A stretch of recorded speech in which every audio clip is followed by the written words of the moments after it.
Hi everyone, good morning, good afternoon, good evening. How are you?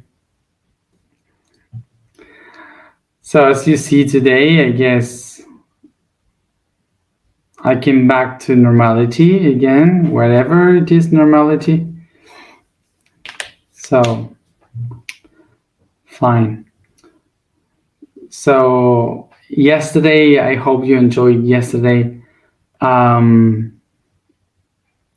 We it was really improvised. Yesterday, we just talked 5 minutes before in order to how to start with it, but so that was the main idea. But then it was all improvised. We were just feeling what was happening, and I was just describing what was happening. So I hope you got it and you enjoy it.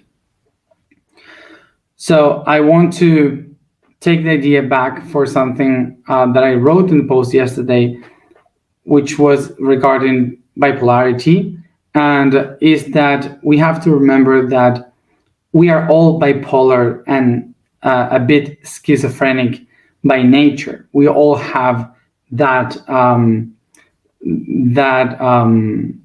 thing inside of us, and is natural perception of a human being that allows us to adapt to different people, to different environments. So it's kind of useful for us to be open and adaptable to any environment. Also, to say that that our cultures, our religions, our morality, ethics makes us whole by logics. All this inner power of personality, of expansion of this personality, because we have to adapt and to be accepted. So that's why usually in our daily life we kind of control that by the mind, so they don't express outside. So when we have to remember too that all the emotions that we usually hold back by logics are a product of hormones, and hormones are created in the glands. And if one of the glands doesn't work correctly, so we don't know how to handle, how to manage our emotions. So that's why the natural concept of bipolarity and schizophrenia that we all have gets a little bit weird, and we don't know how to handle them. It starts to create what we call a disease. So this is why when we listen about bipolarity or schizophrenia, we usually relate that with a disease. So whenever we have a problem in our hormones, in our glands, we cannot control what we have within. So that's why it becomes like kind of the disease, because the hormone starts to make the neurons crazy. They don't know how to handle the data, the information. So that's why we start to produce these kind of conflicts within.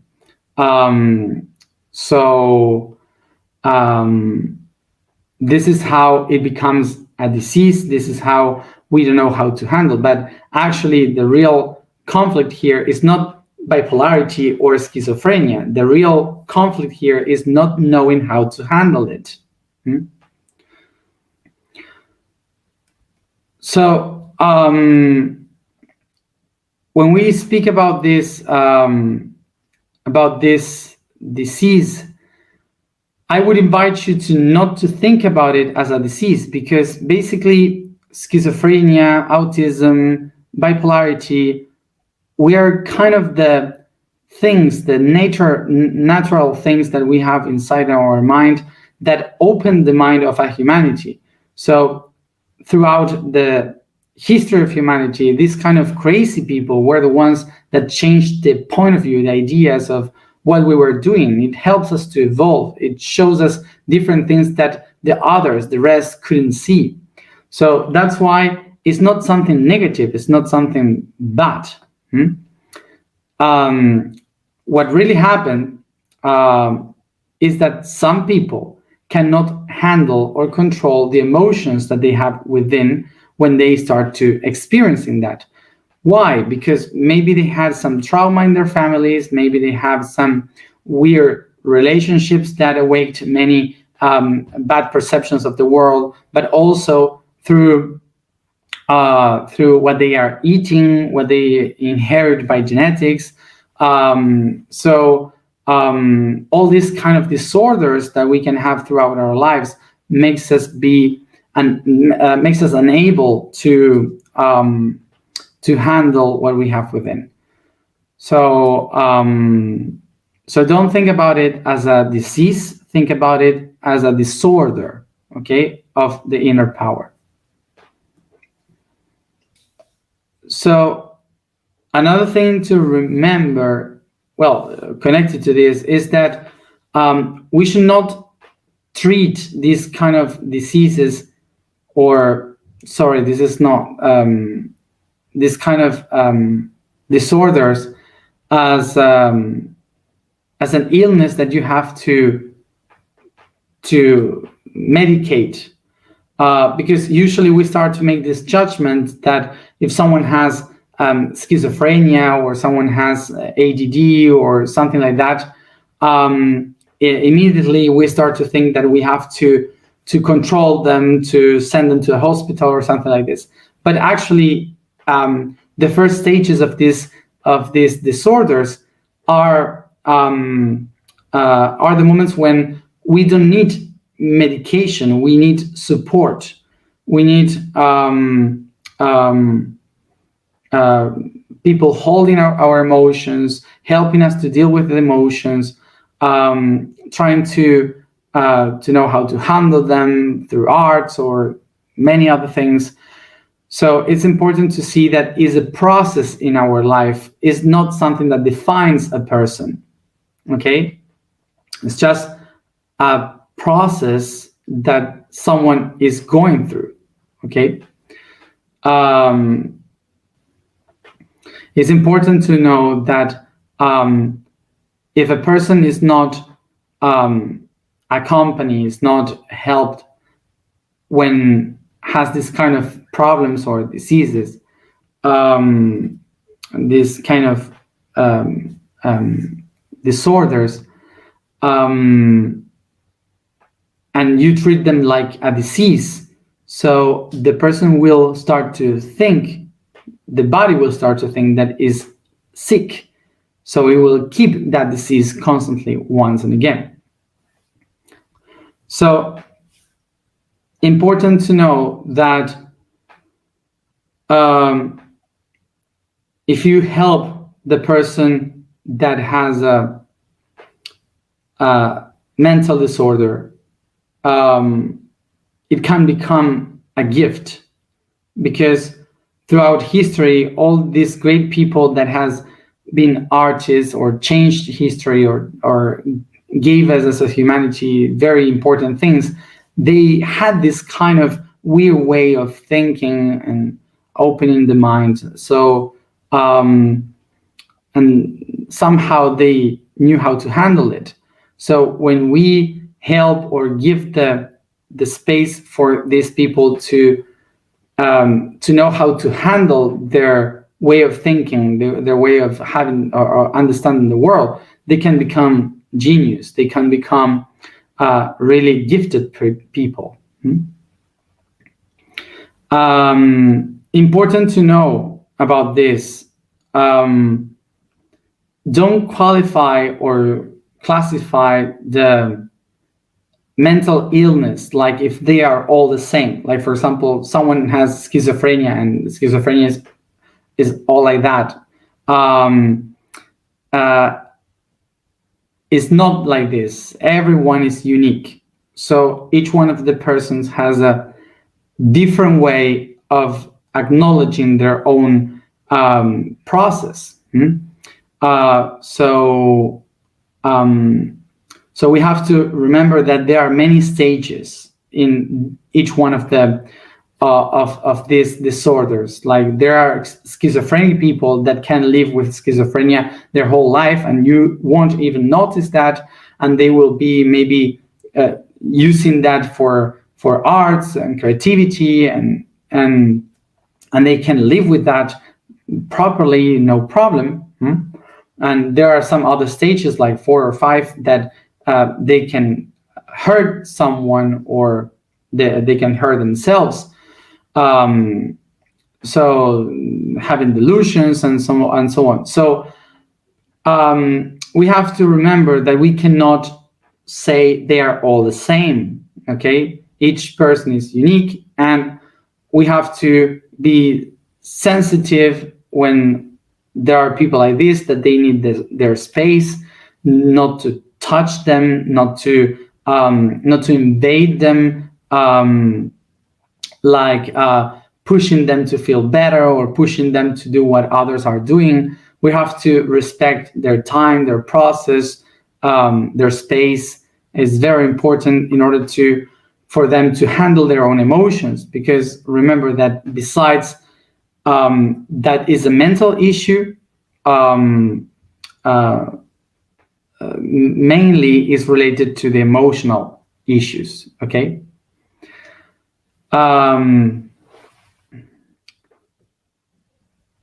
So I would recommend you, of course, to look for information about this kind of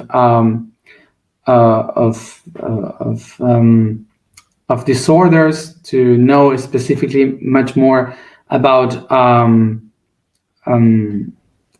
each one of these topics, because for sure there are many, but also recognize that we should not treat this as a disease, as an illness. Okay, we should treat this as a different point of view, as a person that is trying to know a different way of how they can see the world. So we have to respect this this process from which we can take some benefit from it. Maybe to take some goals, to find a way for it to be useful for their lives. Because if we treat them like if they are sick, ill, we just take them away from maybe their opportunities to share, to do their part in the society. They help us to see another perspective. So just as an own experience, I would like to say I have been through many processes of autism when I was a child. Autism, schizophrenia, bipolarity. I have been through that, and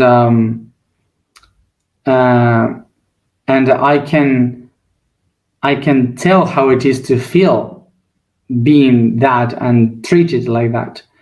And I can, for example, even today, I can relate a lot with autistic people. When I had the opportunity to be in the same place with autistic people, I feel like at home, like quiet and in the center.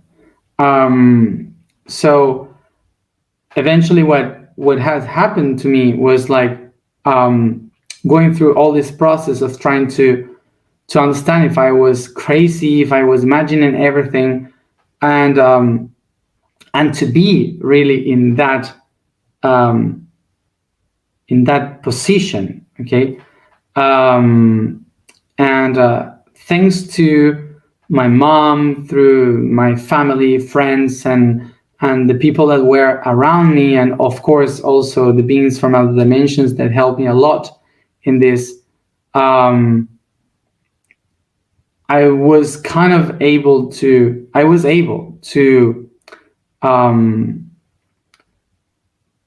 be present here now, and to be like kind of normal, let's say, like living a normal life like society says, because I was able to handle my emotions, to not to be grabbed by the inner world to do with me whatever it wanted, but for me to be the ruler of my own existence. So I can say that I have lived periods of my life that I felt that I was schizophrenic, and but it was due to the center, the center of my emotions, that I was able to explain this and to get out from that stage. So this is why, for me, it's not something that we can call a disease, an illness that you have to take care of, or you have to heal. For me, it's much more like a process that we all go through. And some of us get away from it, we transcend that process, and some others cannot, and they just go through that even worse. So it's a process. So now we are speaking about this story, and I want to share something that happened to me, a personal story. That is a long story, but I will try to make it short. I was studying in Rio Cuarto, which is a city in Argentina. I was studying pedagogy for school, for teaching, and while I was there, here comes one day that one of my guides come during a class, and they said to me, you have to leave the university because we have only 5 months until your mission starts. And I was like, I'm not leaving the university because I have to finish and have a degree title for education. And they said, no, you shouldn't. You just had to have this experience, but now you have to go somewhere else. And I was arguing with them, saying, no, I'm not leaving, because in this world, if I don't have a paper that says you are allowed to teach, nobody will ask me to teach anything. I won't be able to work in schools. And so I was fighting with them about that, and they said, we only have this 5 months. And of course they were right, because 5 months after everything happened, for me to be doing the first Congress of Education, and someone filmed me and uploaded in YouTube. So I am here because of that, basically. So yeah. So I denied leaving the university, and one of my guides said, I'm so sorry, but if it's not in the good ways, it would be in the bad ways. So actually, it's the bad way. It was not something that they pushed on me. It was something that I told them before I was born. Like, if I ever say no to the mission, you just push myself, because I don't want to lose time. So that's why they were pushing me, because I gave the order to them in some other moment. So because I denied myself, so suddenly all the things came up to me, and I started to channel in sociology class. So I was channeling, and suddenly I just fell down on the floor and started to convulsion and to write and speak about pyramids and stuff. So of course that um, that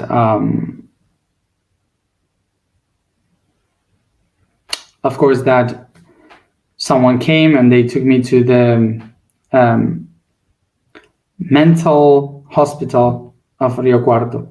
So I went there. So the psychologist that was bringing me to the mental hospital was had a necklace with Anubis, which is the god of death. So I was thinking like, okay, this is a moment of death for me, of course. So the funny thing that happened in that moment was that when they opened the door of the psychiatrist, the mental health, the first person that came was a schizophrenic, was an internal there in the hospital, and he said like, you have come, you have been born. So it was not because he knew me from videos. He remembered me from other dimension. So actually we remember each other, and he was remember me. So the doctors there had no clue what was happening because we were talking from other levels and dimensions, and we were talking about the same. So yeah, um, I was there just one day, only one day, but it was enough to understand how bad the mental health system treats the people that are going through a very deep inner process. The weird thing that happens is that once you get inside, you put a step inside of this institution, you stop being an individual, you stop being a person, you're not treated like a human anymore, and you're treated like a mental sick.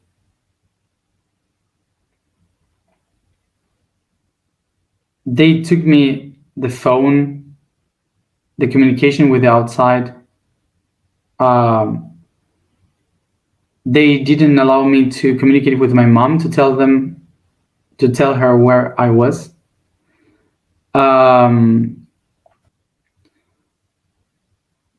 So I'm not saying with this that all mental institutions are like this. For sure, there are many people that are really lovely with and caring with the people that the internals. They are very good people treating them. But what I'm saying is about the entire system, which instead of treating you as a person in a process, treats you as a person with a disease.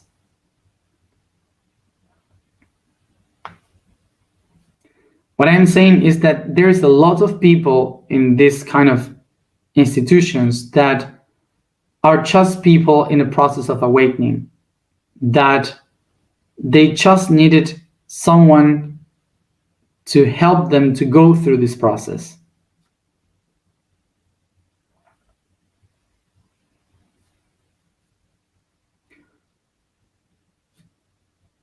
And they are not, they are still there.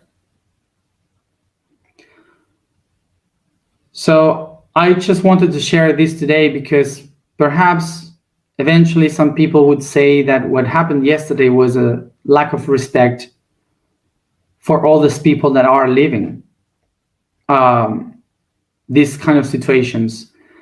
But as you see, we did that because I lived that situation. I was there, and I know how it is to be in that situation. So that's why instead of treating it like a disease, like something heavy, I just wanted to honor the beauty of being crazy.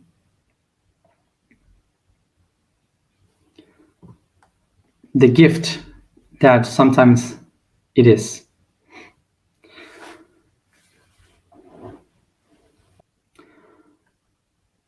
And regarding this concept, today we have appearance. Appearance about how do I look, what should I do to be accepted,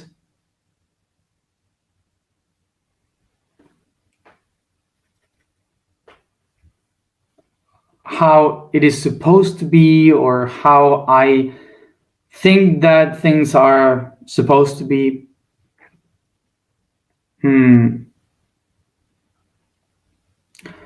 Appearance, which is kind of the greatest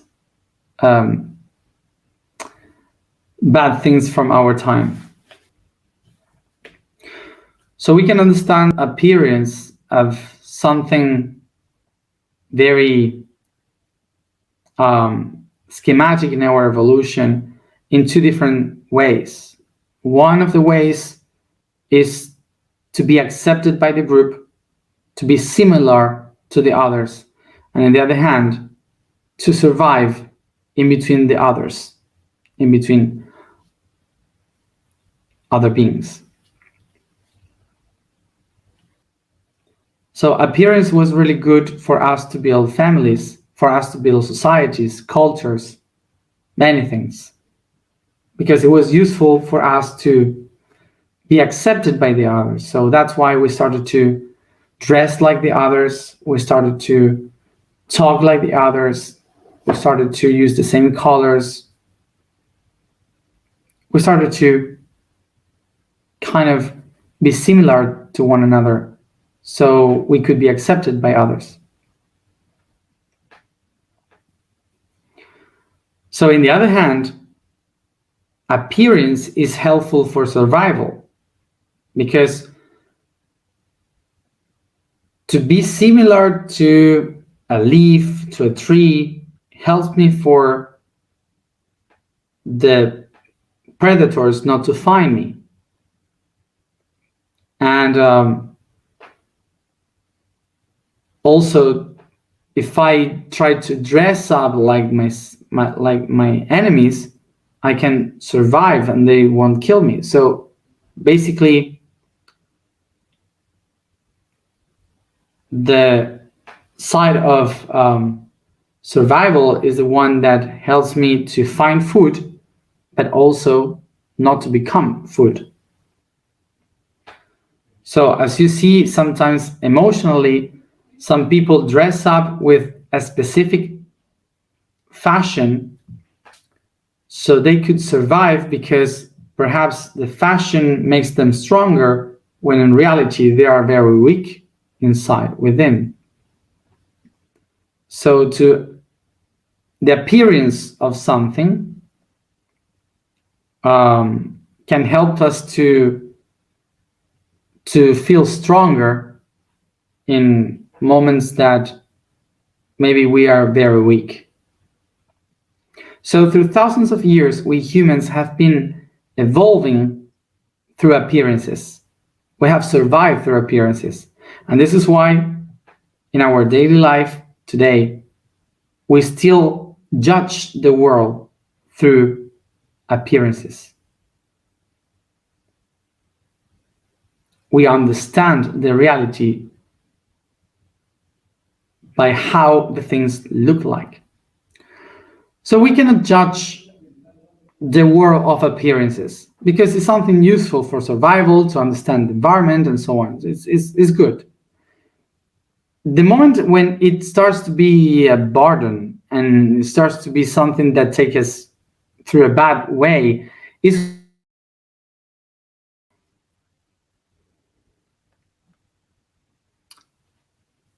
sorry, went away.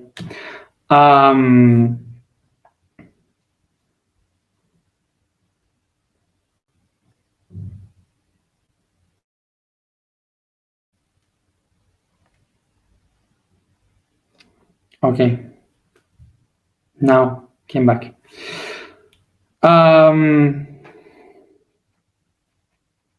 I was saying, I was saying,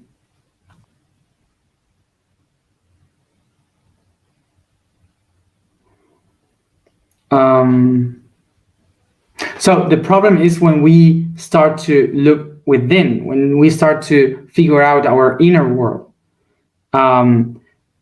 Because in that moment we start to see the reality in a very different way. So appearances just can't help us to see the truth within. So we have to start to think about two different point of views of appearances. The outer point of views that are judging what we are according to appearances, and the inner point of view that takes us to judge the outside according to our own point of view. So from the inner point of view, we used to judge others. We used to tell how things should be. Like, for example, I can be here judging religion. Like, religious people is all wrong because they are lost and they are controlled and all these kind of things, and religion is something terrible for us and blah blah. So maybe I want for them to know that what they are doing is wrong and so on. But then I go to meditate, and for the people that follows a religion, we are doing it wrong. We are not doing it right. Because the same concept that we have from they praying is the same concept that they have from us meditating.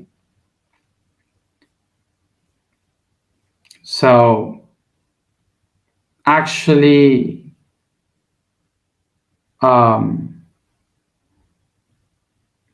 we are all the time judging others, not acknowledging that we also do the same all the time. And from the point of view from the outside, we can see a lot of people, like it happens to me all the time. When people say, you are not a really spiritual person because you're not, you don't have humility, and you live like greater, and to be spiritual is something different. It's much more about being whatever. And it's not. It's just an expectation from the inner world, from how things should appear, should be. Of course, that sometimes we have a pattern of belief inside of how things should be, how they should look like, in order for us to accept them. So if they are not as we perceive them, as we expect for them to be, so we qualify them as wrong, as something bad, just because of our own perception, not because they should be like that.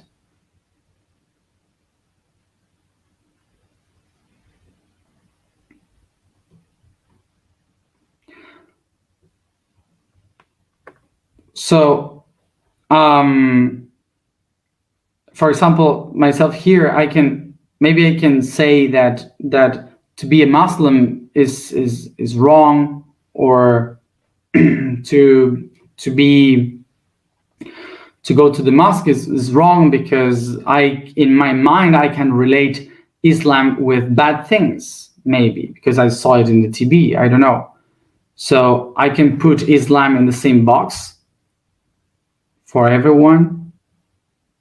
I don't know. No. So we are judging people for our own expectation and beliefs about this. Like, why spirituality is about being poor? This is something from the Roman times. Who told you that to be spiritual is to be poor? Why rich people cannot be spiritual?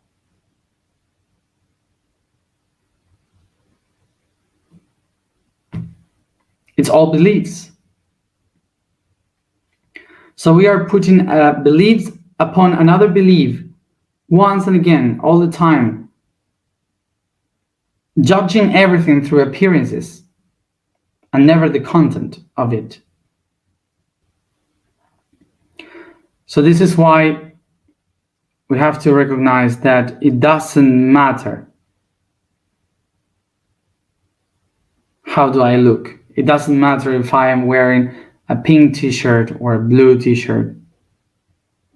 It doesn't matter if I am wearing a hat. It doesn't matter if I have my hair cut or my hair long. It really doesn't matter if I eat fish or I eat lettuce. It's all appearances. And eventually it will come up all these things that can tell this is good and this is bad, or no, when you eat this is wrong. And no, because I am again imposing something to the other one about what is good and what is wrong. Is oneself the only one that has to know what is wrong and what is good for your own self?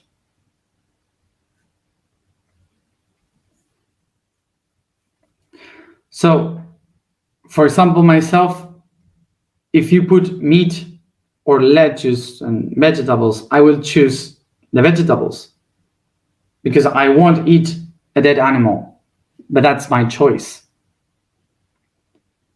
This is my choice to not to do so. But I cannot push the other one to say that it's wrong what they are doing,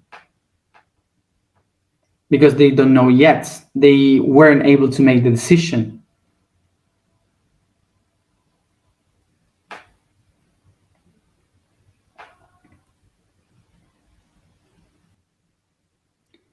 And here comes appearances when we try to fit. So the new spiritual people say, I'm vegan. So I'm vegan because the other ones are vegan, so you don't want to be judged. So you eat like the others, and then you go by yourself alone and eat a hamburger with guilt. That's not spirituality. That's like an animal thinking, to be accepted for not to die. So appearances are not a bad thing. Appearance is something natural. It's good. It's fine. It doesn't matter. It's something that we as humanity share, and it was a tool for evolution.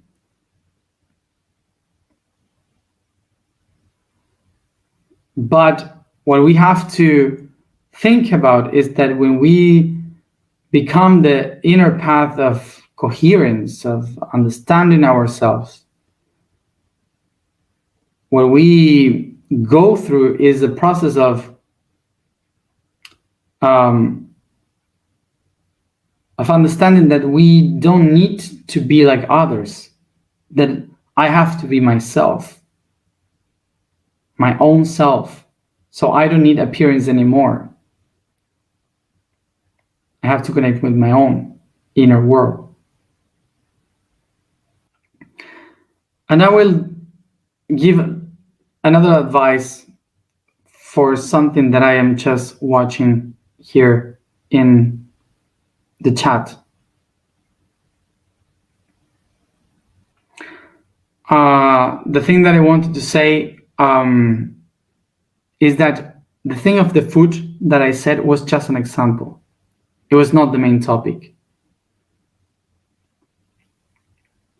So it would be good for us to learn to listen beyond the words, to understand that there is much more than a personal thing. From the appearance of the example. So eventually it turned out to be like something about food when it's not. It was just an example. So just as an advice to not to lose energy.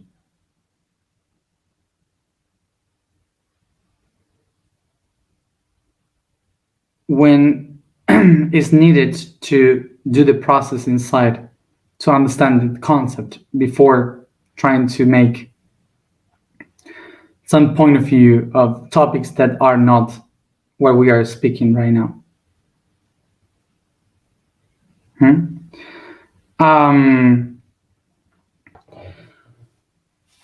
And the last thing to say today is that appearances comes through skin, because the skin is basically,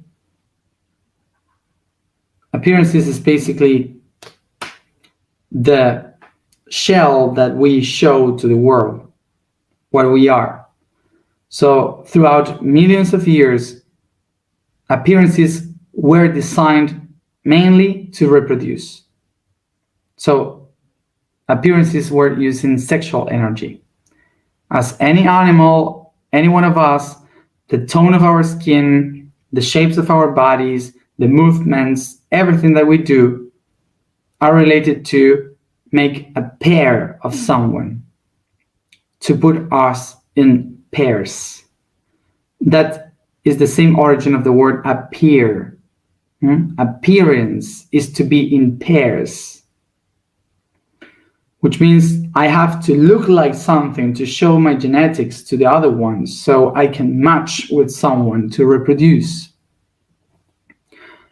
This is why we waste a lot of sexual energy in trying to look like something to attract the other one.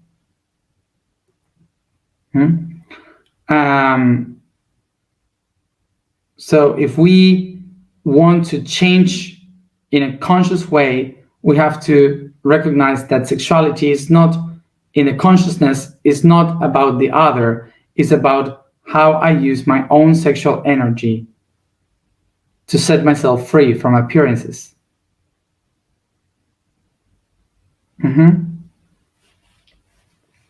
So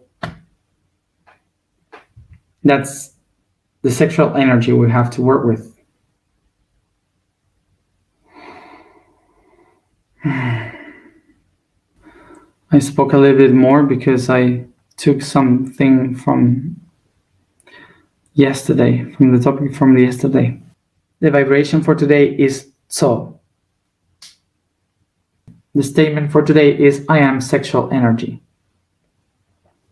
The code today is empathy and apathy.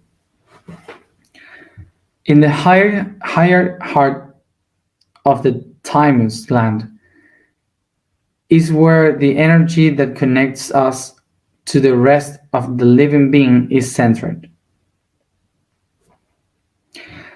The vibrational waves that are irradiated from the pulses of this center has its bipolarity in the sines and cosines that represent the emotion of empathy and apathy. Empathy is the positive ability of feeling that the other feels, what the other feels, of placing oneself in someone else's shoes and being unconditionally one with the others. Meanwhile, apathy is the negative aspect that prevents me from feeling what the others feel, that doesn't let me put myself into others' place and set conditions in the connection to the environment.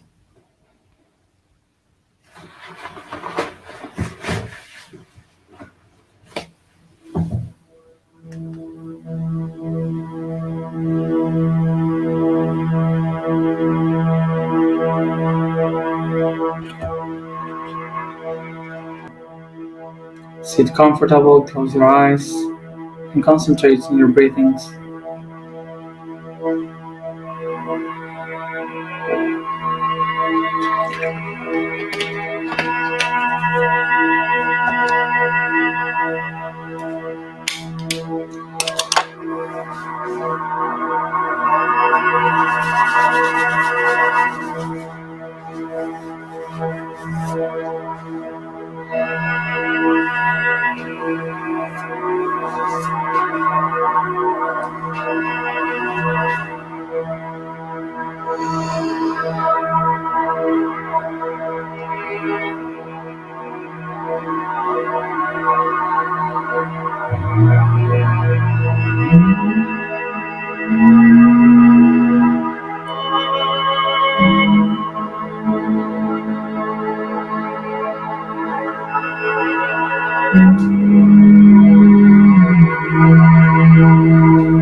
As I take a deep breath, I start to become aware of each part of my body, from my feet, going through my legs, spine, the back, hands and arms, neck, and head. And I start to move every joint softly, caressing, becoming aware of the energy that is moving around the body.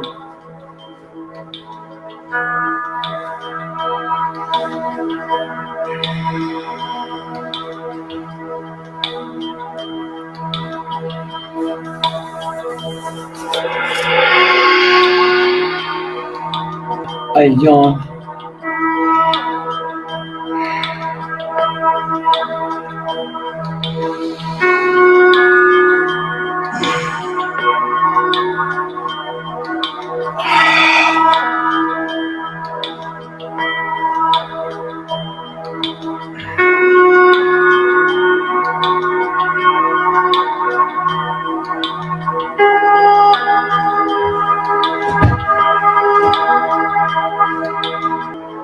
I take a deep breath.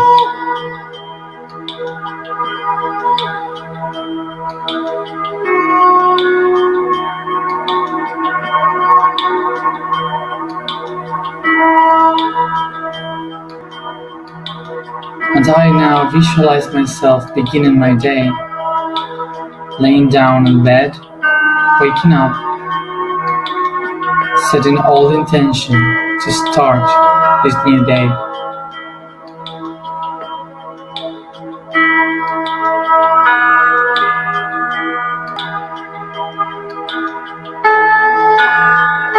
But this day is very important, is unique, because today you will go out from your house to find that person that you have been for years looking for. And you have to get ready, prepared for that meeting.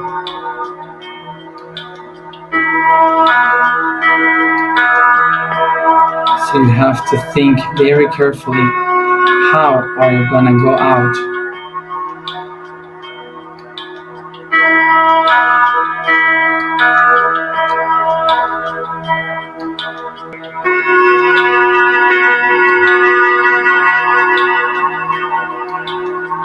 Think about the clothes you're looking for, about the accessories. If you watch yourself in the mirror, get ready to go out and take a moment to recognize that all these things that you are using are related to your appearances, the ones that control your life. Watch them without judging them. Become aware of them.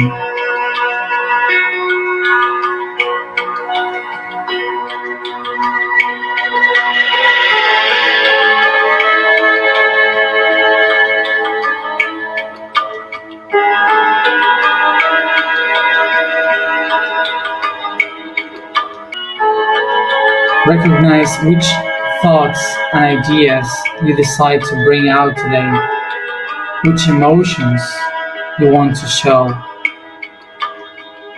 Recognize all of them.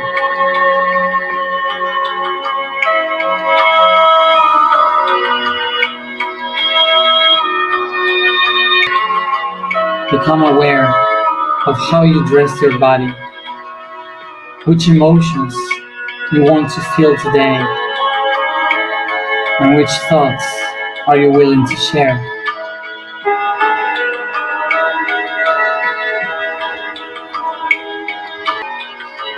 And above all, think now about the energy that I am setting for this encounter. What is the energy that I intention to have, to express in this meeting? What am I looking for?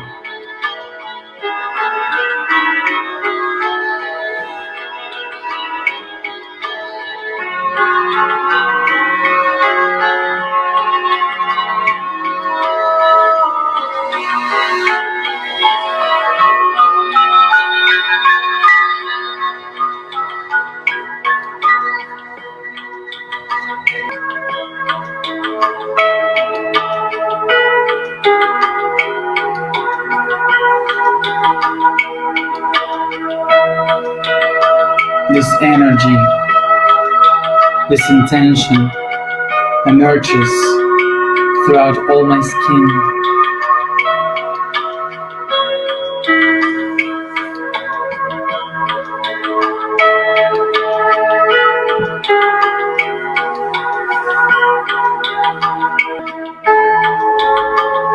I recognize that this energy that I feel in my skin is my sexual energy that sets the intention to present myself to the other one, to show that I am here, that prepare my body to be seen.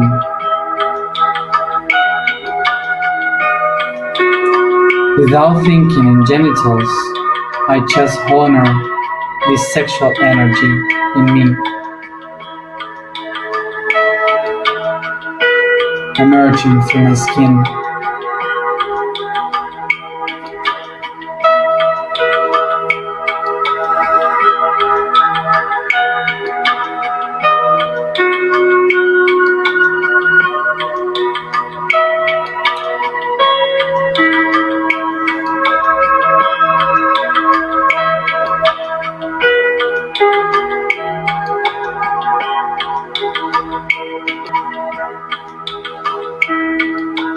I recognize that all the appearances that I have lived were the tools to prepare myself for this meeting.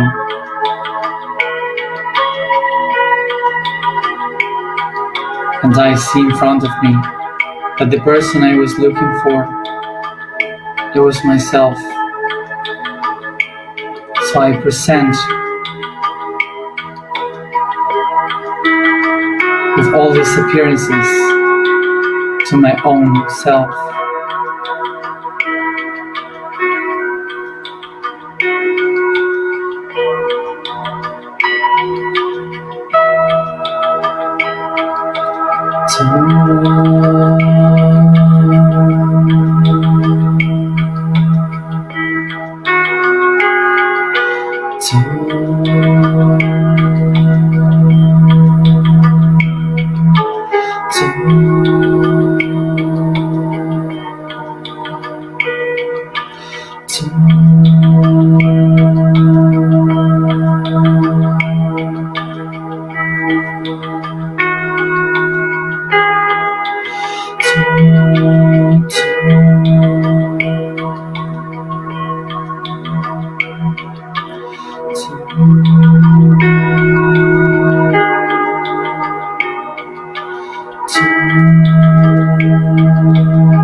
I am the sexual energy. I am the sexual energy. I am the sexual energy.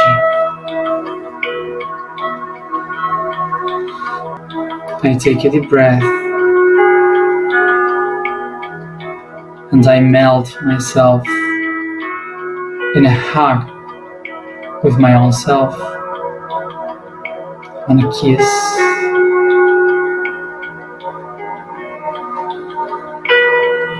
And I smile.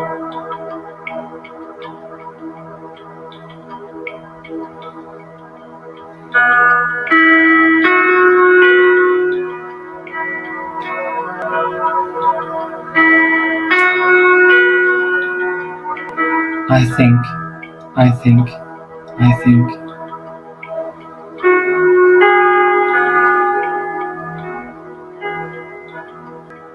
I take a deep breath, and each one at its own time, come back here and now.